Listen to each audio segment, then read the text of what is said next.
السلام علیکم. سیٹھی سے سوال کے ساتھ میں ہوں سید عائشہ ناز اور میرے ساتھ موجود ہیں نجم سیٹھی صاحب. السلام علیکم.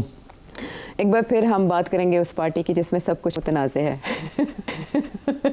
سمجھ گئے آپ؟ کہتے ہیں بتاؤ گے تو کیا نام نہ ہوگا. اچھا نہیں, اس میں بڑا اہم موڑ آ چکا ہے نا. اب ہم پارٹی کا نام بھی نہیں لیں گے. وہ والی پارٹی نہیں, آپ کو پتا ہے آپ نے کہیں گفتگو کرتے ہوئے کہا ہے کہ وہاں تو بانی کا نام لینے پہ بھی پابندی ہے. تو ہم تو پارٹی سے بھی ہم آپ تو نام لیتے ہیں. نہیں آپ تو نام لیتے ہیں, آپ تو عمران خان صاحب کا نام لیتے ہیں. لیکن بات یہ ہے کہ متنازع کچھ عرصے سے زیادہ ہو چکی ہے پارٹی کے اندر. معاملات جب سے رفٹس پہ رفٹس آ رہی ہیں سامنے, فیصل واوڈہ صاحب کی پریڈکشنز پوری ہو رہی ہیں, تو اس کے بعد سے سمجھنے کی کوشش کی جانی چاہیے کہ فیوچر کیا ہوگا. موروثیت کے ہمیشہ موروثی سیاست کی ایکچولی حوصلہ شکنی کرتے تھے عمران خان صاحب, لیکن ہم نے دیکھا کہ عرصے سے بجائے بیرسٹر گوہر اہم اناؤنسمنٹس کریں, علیمہ خان صاحبہ سامنے آ کے لانگ مارچ اناؤنس کرتی تھی, تو ایسے لگتا تھا کہ ان کو اعتماد حاصل ہے بھائی کا, بھائی ان پہ ٹرسٹ کرتے ہیں, کسی اور پر نہیں کرتے, نہ کہ علی امین گنڈا پور صاحب اناؤنس کریں یا کوئی اور. تقریباً 1 ماہ ہوا, تقریباً کم و بیش 2 دن آگے پیچھے, کہ ان کی ملاقات علیمہ خان صاحبہ کی نہیں ہو پا رہی تھی عمران خان صاحب سے, اور اسی سلسلے میں ان کی ایک تصویر وائرل ہوئی جس میں وہ ننگے پاؤں بیٹھی تھی دھوپ میں ڈیالہ جیل کے باہر کہ ملاقات کروائی جائے ورنہ یہاں سے نہیں جائیں گے. وہ سمبولک تھی ایک تصویر جس پہ لے کے لوگوں نے ولاگز کر دی اور ان کی جرت کو, ان کی استقامت کو سلامیاں پیش کی. اس کے بعد یکدم ایک خبر ایسی آئی, ہماری ایک بڑی سینئر صحافی ہیں, انہوں نے کہا کہ ان کی انفارمیشن کے مطابق عمران خان صاحب علیمہ خان صاحبہ سے نہیں ملنا چاہتے. ٹویسٹ, ایک ڈسیپشن پورا مہینہ چلی, وہ نہیں مل پائیں, لیکن اب عمران خان صاحب ہی ان سے نہیں ملنا چاہتے. تو جب یہ ٹاپک چھڑا علیمہ خان صاحبہ کا, تو شیر افضل مروہ صاحب جو الیکٹرک رہنما تھے پاکستان تحریک انصاف کے ایک وقت میں جب مشکل وقت تھا پی ٹی آئی پہ, انہوں نے ایک انٹرویو میں سما کو ہی, سارا عالم صاحب کو انٹرویو دیتے ہوئے انہوں نے سخت باتیں کی علیمہ خان صاحبہ کو فرنٹ پہ رکھ لیا, بالکل نشانے پہ. وہ کیا کہہ رہے ہیں سن لیتے ہیں ان کی زبانی, بڑے شکوے ہیں ان کو. جی, انتہائی غیر انسانی رویوں سے ہم گزرے ہیں علیمہ خان کے ان کے ہاتھوں, اور ان کی زبان جو ہے وہ آگ اگلتی تھی, اور جس پر جو ہے میں نے قطع تعلق کیا, خان کو جا کے شکایت کی. 29 لوگ اس دن ٹرائل میں موجود تھے جب خان کو میں نے شکایت کی. ہر چیز میں ان کی دخیلکاری ہوتی ہے, جس پر خان نے کھڑے ہو کے کہا کوئی بھی جو ہے علیمہ خان کا فون نہیں سنے گا, اس کو بلاک کر دے, اور اس کے پارٹی کے معاملات میں ان کا کوئی تعلق نہیں ہے. اور اس کے بعد جو ہے پھر تو یہ کل کے میری مخالفت پہ آ گئی. آپ کو کتنی حقیقت لگتی ہے اور کتنا افسانہ ان باتوں میں؟ ڈرامہ کس کا, ان کا یا ان کا؟ اچھا, میں آپ کو ایک بات بتاؤں, ایسے ہوتا نہیں ہے جیسے یہ کہتے ہیں. میں نے یہ کہا, خان کھڑا ہو گیا, خان نے کہا ان کو بلاک کر دو. ایسے نہیں ہوتا. آپ سے اس سے پہلے ایک اور بھی بیان آیا تھا, میں کہتا ہوں وہ بھی ڈرامہ تھا. وہ بیان یہ تھا کہ خان نے کہا کہ سلمان اکرم راجہ جو ہے یہ کوئی اسکول ٹیچر نہیں ہے, یہ کوئی کلاس روم نہیں ہے, ایسے نہیں کرنا چاہیے. وہ بھی ایک بیان آیا. جی بالکل, پارٹی کو کلاس روم کی طرح نہ چلائیں, یہ اسکول نہیں ہے. میں سمجھتا ہوں کہ خان نے کہا بھی اور نہیں بھی کہا, مگر جو امپریشن دیا جا رہا تھا دونوں کیسز میں وہ یہی تھا کہ جیسے خان نے کافی اسٹرانگ ریئیکشن کیا. ایکچولی خان نے جیسے کہتے ہیں نا ڈیفلیکٹ کر دی باتیں. جو لوگ جا کے سلمان راجہ کے بارے میں کمپلین کرتے ہیں خان کے آگے, خان ان کی بات پہ یقین نہیں کرتا. خان کو پتہ ہے سلمان اکرم راجہ کیا ہے اور کیوں خان نے اس کو ساتھ لیا ہے. خان کو یہ بھی پتا کہ یہ لوگ جو ہیں جو آگے تنقید کرتے ہیں یہ کیا ہے اور کس قسم کی کشمکش چل رہی ہے. تو خان نے یہ ضرور کہا ہوگا کہ ہاں کہ پارٹی کو اسکول روم کی طرح نہیں چلنا چاہیے. اسکول روم کے اندر کیا ہوتا ہے, لڑائی جھگڑے ہوتے ہیں, ایک دوسرے کو کاغذ مار رہے ہوتے ہیں لوگ, ایک دوسرے کو ٹانگیں کھینچ رہے ہوتے ہیں. بریک ٹائم میں, بریک ٹائم کیا, جب وہ لیکچر ہو رہا ہوتا ہے تو پھر بھی لوگ لگے ہوتے ہیں. اچھا, پتہ نہیں کہاں لگے. آپ پتہ نہیں کس زمانے کی بات کر رہے ہیں. ہمارے زمانے بڑا ڈسپلن تھا, ہم پڑھائی وائی کوئی نہیں کرتے تھے, ایک دوسرے کی ٹانگیں کھینچتے رہتے. I think boys تو یہ ساری سیاسی جماعت اس boys will be boys. تو Khan is making a bigger point کہ جیسے کلاس روم کے اندر ایک دوسرے کی ٹانگ کھینچتے رہتے ہیں سارا وقت, وہ نہ کیا کریں. It was not pointed at Salman Akram Raja. انہوں نے ایک جنرل بات کی ہوگی, انہوں نے اس کو ٹوسٹ کر کے راجہ کے خلاف چلا دی. یہاں بھی جب مروت صاحب جا کے وہاں کمپلین کر رہے ہیں اس کی بہنوں کے خلاف جو کہ اس کے بڑے قریب ہیں, اس میں تو کوئی شک نہیں ہے نا. تو آپ کا خیال ہے وہ چپ کر کے سن لے گا اور کہے گا ہاں ہاں بڑی فلانی ٹنگڑی ہے؟ یہ نہیں کرے گا وہ. اس نے تنزیہ کہا کہ اگر وہ آپ کو چیزیں بھیجتی ہے پسند نہیں آتی تو بلاک کر دو نا. It is in that context. اچھا. It is almost like seeing کہ اگر تم لے نہیں سکتے ان کی باتیں تو پھر کیوں سنتے ہو. اٹس بیسکلی ٹیلنگ ہم forget it, forget it, deal with it, okay. deal with it. It is not a criticism of Halima. Okay. انہوں نے جس طریقے سے ٹویسٹ کیا اس کو وہ ایسے کیا. یہ سیاستدان ڈیفلیکٹ کرنے کے لیے ایسے اس قسم کے بیان کرتے ہیں, اس قسم کی رسپانس دیتے ہیں. لیکن آپ کو پتہ ہے عمران خان صاحب کچھ معاملات میں بہت حساس ہیں. جیسے بشرا بی بی کے خلاف ایک محاذ امریکہ سے کھلا تو انہوں نے بند کروا دیا. اب علیمہ خان صاحبہ کے حوالے سے بھی وہ سٹینڈ لیں گے؟ نہیں, اس طریقے سے سٹینڈ نہیں لیں گے وہ, جس طریقے سے انہوں نے بشرا بی بی کے خلاف لیا ہے. جب یہ ہوا تو ان کے حق میں لیا, یہاں نہیں کریں گے. اس کی وجہ یہ ہے کہ یہ ہے ڈومیسٹک پالیٹکس جس کے اندر بہت سی چیزیں چل رہی ہیں اس وقت, اور وہ نہیں چاہتے کہ کسی ایک کی سائیڈ لیں. وہ چاہتے ہیں کہ علیمہ خان بھی ان کے ساتھ ملے اور وہ ان کے جو پیغام ہے وہ علیمہ خان دے. بیکاز میرا خیال ہے وہ یہ سمجھتے ہیں کہ علیمہ خان وہ پیغام خان کا دے گی جو ایکچول پیغام ہوگا, جی, یا وہ ان کے زبان سے وہ نکلا ہوگا, یا ان کی اسیسمنٹ ہوگی کہ یہ خان کہنے کی کوشش کر رہا ہے مجھے. علیمہ خان کبھی بھی سیاست خان کے ساتھ نہیں کھیلے گی, یہ میں آپ کو بتا دوں. اوکے. یہ باقی لوگ جو ہیں یہ اپنی سیاست کو چمکانے کے لیے خان کے ساتھ کھیلتے ہیں, یہ ان کے لفظوں کے ساتھ کھیلتے ہیں, اس کے ساتھ کھیلتے ہیں, کیونکہ یہ ان کو پتا ہے کہ خان خود تو نہیں کہہ سکتا کچھ, جی, تو اس لیے, اور خان چاہے گا بھی نہیں کہ کسی ایک کے خلاف کوئی بات کرے. So I think Aleema Khan represents Khan's views more accurately than most other people. پہلی بات یہ میں اس لیے کہہ رہا ہوں کہ میں بڑے غور سے سنتا ہوں جب علیمہ آ کے بات کرتی نا باہر, جب بھی مل کے آتی ہے, جی, تو میں نے اس میں سے 2-3 چیزیں نوٹس کی تھی. ایک یہ میں نے نوٹس کیا کہ جو میں توقع کر رہا تھا خان کہے گا وہ وہی کہتی ہیں. تو ظاہر ہے تھوڑا سا مجھے بھی خوشی ہوئی کہ وہی گل ہوئی جڑی میں کہہ رہا تھا, اور باقی لوگ کچھ اور کہہ رہے ہوتے ہیں. اور خان کی ہمیشہ لائن سافٹ نہیں ہوتی, خان کی لائن ڈیفائنس ہوتی ہے. ڈیفائنس کو اردو میں کیا کہتے ہیں؟ ہی آلویز ریزسٹ, مزاحمت. ہاں, مزاحمت. اور علیمہ آ کے یہی بات کرتی تھی کہ یہ فیصلے سڑکوں پہ ہوں گے, یہ ہوگا, خان یہ کہتا ہے, یہ خان وہ کہتا ہے. وہ نرم طریقے سے کہتی تھی, مگر جو پیغام ہوتا تھا وہ سخت ہوتا. اینڈ اٹ واز کلیئر کہ یہ خان کا پیغام ہے. ترجمانی کر رہی ہوتی تھی ان کی, مگر وہ زیادہ بھی آگے بڑھ کے نہیں, اپنے حدود میں رہ کے بات وہی کرنی جو خان کہہ رہا ہے یا خان کا جو امپریشن ہے. تو اس لیے میں یہ سمجھتا تھا کہ کسی نہ کسی سٹیج پہ یہ بات پسند نہیں آئے گی ان لوگوں کو جو دوسرا قسم کا بیانیہ بنانے کی کوشش کر رہے ہیں. اب تو عائشہ واضح ہو گیا نا کہ پارٹی کے اندر 2 لائنز ہیں, ایک مفاہمت اور ایک مزاحمت. بالکل. یہ نواز شریف اور شہباز شریف کیس ہو رہا ہے, یہ اسی قسم کی بات ہو گئی. اچھا, ٹھیک. مگر نواز شریف صاحب تو خود بول پڑتے تھے نا, یا مریم بول پڑتی تھی. یہاں خان خود تو نہیں بول سکتا, تو you have to have proxies. یہ جو حضرات ہیں نا سارے, جو کوشش کر رہے ہیں کہ کوئی مذاکرات ہو جائیں, کوئی راستہ نکلے, یہ سارے دوسری لائن والے ہیں. ان سے توقع کرنا کہ یہ آ کے آپ کو صحیح بات کریں گے جو خان کہہ رہا ہے, میں تو ان کی باتوں پہ کوئی زیادہ ان کو اہمیت نہیں دیتا. اچھا. میں اہمیت دیتا ہوں ان کی بہن جو بات کرتی ہے, ان کی بیوی جو بات کرتی ہے. اچھا. ہاں, آج کل بشرا بیوی بات نہیں کر رہی اور خان خود نہیں بات کر رہا بیکاز اس کو ایکسیس نہیں مل رہا. تو we have to rely on these people who go and see them. اور اب تو واضح ہو گیا نا کہ وہ لوگ جا رہے ہیں ان کو ملنے, یا ان کے راستے کھولے جا رہے ہیں جو کہ اس کو سمجھانے کی کوشش کر رہے ہیں کہ مفاہمت ہونی چاہیے, لڑائی جھگڑے بند کریں, اسٹیبلشمنٹ کے ساتھ بات کریں.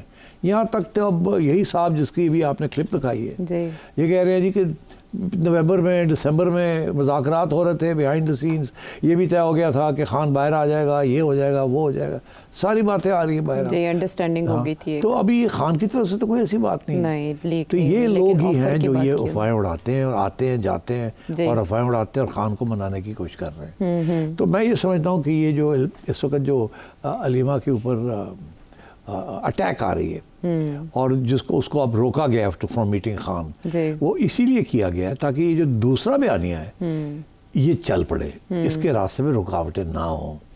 اگر یہ جا کے خان کو ملے گی یا راجہ خان کو ملے گا تو وہ تو آگے کچھ اور کہیں گے. اچھا.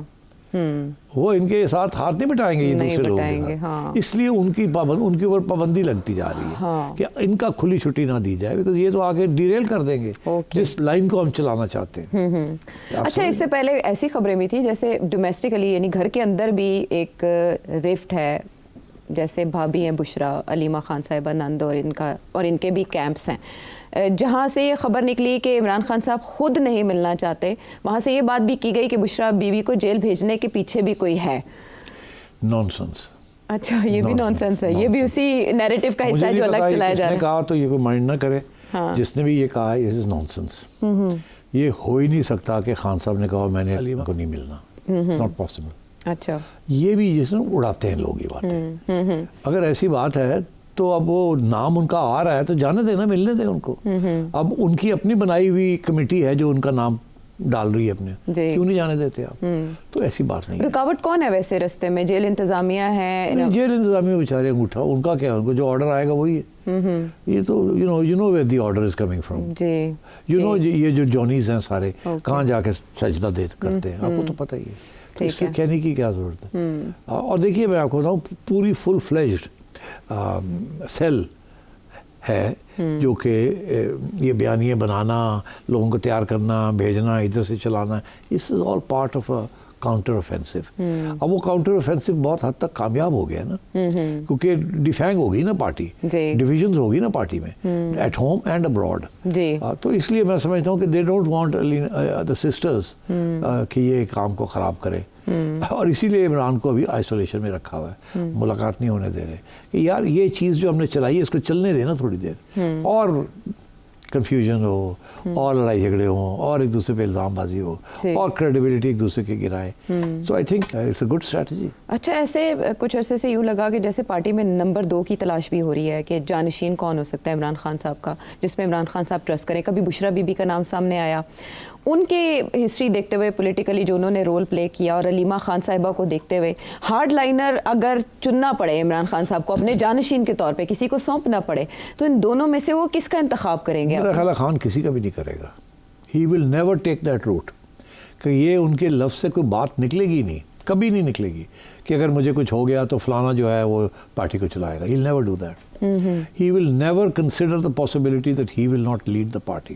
مطلب ہے کہ وہ کبھی اس چیز کی توقع بھی نہیں کریں گے اور سوچیں گے بھی نہیں اور بیان بھی نہیں کریں گے کہ اگر مجھے کچھ ہو جاتا ہے تو فلانا بندہ پی ٹی آئی کو لیڈ کرے گا. وہ نہیں کریں گے. بیکاز پی ٹی آئی کے اندر جو میجورٹی پارٹی ہے وہ پرو اسٹیبلشمنٹ ہے. تو خان کی تو سارا بیانیہ ہیز بین اینٹی اسٹیبلشمنٹ. جب خان پرو اسٹیبلشمنٹ ہو جائے گا تو پھر بات کریں گے آپ سے. ابھی تو دیکھیے نا جو ہارڈ لائنرز ہیں تو ساری جیل میں ہیں، مگر ان میں کوئی بھی اس لیڈرشپ کوالٹی کا نہیں ہے. اگر خان کو خدا نخواستہ کچھ ہو جاتا ہے تو there is no one to lead the party. وہ پارٹی ایک بن جائے گی like Q, P M L کیو.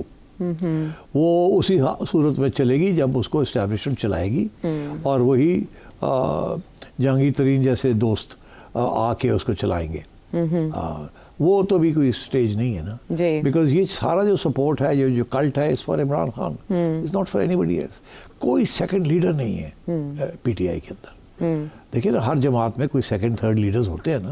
نواز تھا تو شہباز تھا، ٹھیک ہے نا. سو اب مریم آ گئی ہے. اسی طریقے کے ساتھ پیپلز پارٹی میں بھی بلاول ہے، زرداری صاحب کے جانشین. ٹھیک. تو so this is the issue. And I think PTI without Imran is no party. اچھا دیکھیں، آپ نے کہا ہارڈ لائنر سارے جیل میں ہیں، لیکن علیمہ خان صاحبہ کچھ عرصے سے ہارڈ لائن لے رہی ہیں. یہاں تک کہ جے آئی ٹی جو انویسٹیگیشن کے لیے بنی تھی سوشل میڈیا پوسٹ کے لیے، اس میں بھی ان کو سنگل آؤٹ کیا گیا تھا اور خدشہ ظاہر کیا جا رہا تھا کہ شاید یہ اریسٹ ہو جائیں. بالکل ممکن ہے، بالکل ممکن ہے. ٹھیک. اب کیسز تو ہیں نا، کیسز تو بنے ہوئے ہیں، اور آگے بھی میں نے سنا کیسز آ رہے ہیں، ہیئرنگ شروع ہونے والی ہے. تو اس کے اندر ہو سکتا ہے ان کو بھی جیل میں ڈال دیں. وہ پیش بھی ہو رہی ہیں، پیشیاں بھی. دیکھیے اگر بڑا سیدھی سی بات ہے کہ کوئی لبرلزم، کوئی ہیومن رائٹس، کوئی قانون، all is secondary. The most primary objective is کہ this hybrid government has to stay. Khan cannot be allowed to derail it. Country is at stake. National interest demands this. And we are patriotic اور ہم یہ کریں گے. یہ line ہے اب. تو اب یہ لائن تو سن بھی لی نا آپ نے. تو یہ ہارڈ اسٹیٹ وغیرہ it's all part of this. تو اس لیے اس وقت بڑے نازک موڑ پہ پاکستان کھڑا ہے. اگر یہ ملک کے انتشار میں پھنس جاتا ہے اور لڑائی جھگڑے شروع ہو جاتے ہیں تو بچے گا نہیں یہ ملک. تو اس لیے یہ ایک لائن آ رہی ہے کہ stability is more important than democracy. تو اب آپ اس میں اتفاق کریں یا نہ کریں, میں تو سمجھتا ہوں کہ دس اسٹیبلٹی اور ڈیموکریسی کے درمیان کانٹرڈکشن نہیں ہونا چاہیے. ڈیموکریسی کے ساتھ ہی اسٹیبلٹی جڑی ہونی چاہیے. اسٹیبلٹی ڈیموکریسی کے ساتھ ہی. اور ہماری ڈیموکریسی بڑی unfortunately is full of holes.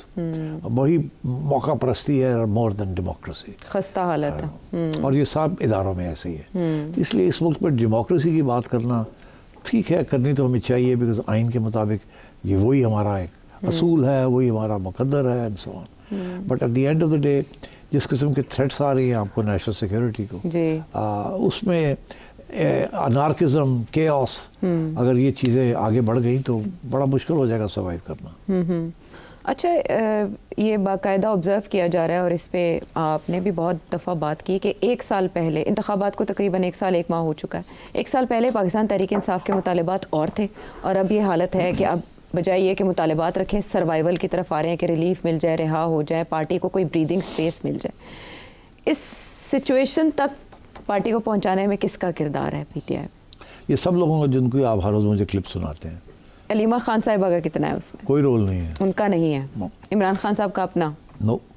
اچھا, یہ صرف اسی کا کشمکش کا جو اندرونی یہ سب کشمکش باقی ہے. لوگ جو اچھا, اس کی وجہ یہ ہے کہ یہ نہیں ہے کہ یہ ان پیٹریوٹک ہے, یہ نہیں ہے کہ یہ اسٹیبلشمنٹ کے پٹھو ہیں, ایسی بات نہیں ہے. یہ جینیونلی یہ سمجھتے ہیں کہ ہم نے جو پالیسی اختیار کی تھی خان صاحب نے, وہ چل جاتی تو بڑا مزہ آتا, مگر چلی نہیں. اس سے کچھ ہماری خامیاں ہیں, کچھ دوسری سائڈ کی مضبوطیاں ہیں, کچھ ہم نے ٹائمنگ غلط کی, کچھ ہمارے اندر ڈفرینسز تھے, وہ چلا نہیں. اچھا, وہ فیل ہو گیا. اب اگر وہ فیل ہو گیا تو اس کو چھوڑے نا, پھر کوئی اور راستہ ڈھونڈے. تو ایک فرسٹریشن بھی ہوئی ہے, ایک جیسے کہ ڈیسپریشن بھی ہوئی ہے, اور اوپر سے جیسے میں نے کل کے پروگرام میں کہا تھا کہ ہر جگہ پہ at home and abroad establishment کامیاب ہو گئی ہے, فورن سپورٹ کو ختم کر دیا ہے, اپنے آپ کو اسٹیبل کر لیا ہے, اکانومی کو چلانا شروع کر دیا ہے. You understand? So I think یہ جینیونلی سمجھتے ہیں کہ یار لائن ہماری پٹ گئی ہے, لائن کو چینج کریں.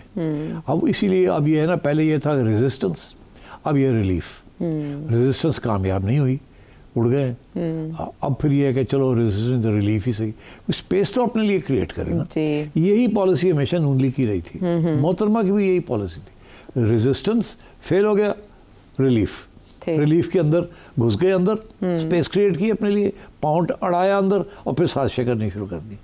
تو یہ جو گروپ ہے سارا, کوئی ادھر سے آ رہا ہے, کوئی ادھر سے آ رہا ہے, کوئی اوپر سے آ رہا ہے, they are all trying to do the same thing. تو اس لیے میں یہ کہتا ہوں, یہ ایسی بات نہیں ہے کہ سارے جو ہیں یہ اسٹیبلشمنٹ سے پیسے لے رہے ہیں. یہ نو, دے جینیونلی دے نو کہ لیڈرشپ عمران کی ہے, دے نو ووٹ عمران کا ہے, بٹ دے فیل کہ خان صاحب جو ہے وہ سیاست نہیں کر رہے, اور جو کی تھی وہ اچھی تھی مگر وہ پٹ گئی لائن. اگر کامیاب ہو جاتی تو واہ مزے آ جانا تھا, مگر وہ نہیں ہوئی, اور اب امکان اور بھی کم ہو گیا ہے کہ وہ کامیاب ہوگی. تو اس لیے بہتر ہے کہ اپنا رخ چینج کیا جائے. کچھ عرصے سے آپ نے بھی مشورہ دیا صاحب, بہت عرصے پہلے آپ نے بہت عرصہ پہلے دیا تھا, لیکن کچھ عرصے سے یہ کہا جا رہا تھا جب سے مذاکرات ناکام ہوئے کہ پی ٹی آئی کو ریویو کرنے کی ضرورت ہے اپنی پالیسی کو. یہ جو آوازیں پی ٹی آئی کے اندر سے اٹھ رہی ہیں, اب ایک دم سے علی امین گنڈا پور اپنے 3 سرکردہ رہنماؤں پہ الزام عائد کر دیتے ہیں. شیر افضل مروت مرکزی جو رہنما ہے, علیمہ خان صاحبہ جو شمشیر ہے, ان کے اوپر فائر کھول دیتے ہیں. تو کیا آہستہ آہستہ ہارڈ لائنرز کو کارنر کر کے اس کانٹا بدلا جا رہا ہے, ٹریک چینج کیا جا رہا ہے, پارٹی پالیسی بدل رہی ہے, اسی طرف پارٹی کو ہیلپ کیا جا رہا ہے اپنی پالیسی چینج کرنے کے لیے کہ آپ کے خلاف جو ہارڈ لائنرز ہیں ان کو ہم سنبھال لیتے ہیں. ٹھیک ہے, آپ تو نہیں سنبھال سکتے, ہم سنبھالتے ہیں, ٹھیک ہے, آپ اپنا کام کریں. تو اب ایونچولی بات عمران پہ آئے گی. میں وہ اس کی انتظار کر رہا ہوں, جس دن وہ عدالت کے سامنے آئے گا, رپورٹرز ہوں گے, وہ کھل کے بات کرے گا. اب دیکھنا ہے کتنی کھل کے بات کرتا ہے, کیا بات کرتا ہے, لفظ کیسے چنتا ہے, کس کی طرف اس کا جھکاؤ ہوتا ہے, اس سے اشارہ کیا ملتا ہے آپ کو, پھر سمجھ آئے گی. ابھی تو سارے لگے ہوئے ہیں اپنے ڈرامے کرنے. ٹھیک ہے, اب اس دن کو سرکل کر لیں جس دن عمران خان صاحب کی پیشی اور کیمرے کو فوکس کر لیں. اس دن بڑی اہمیت کا حامل ہوگا, ان کا لہجہ بھی اور ہوم ورک کیا جا رہا ہے وہ آپ کے سامنے, اور اس کے اشارے بھی آپ کے سامنے. واپس آتے ہیں بریک کے بعد.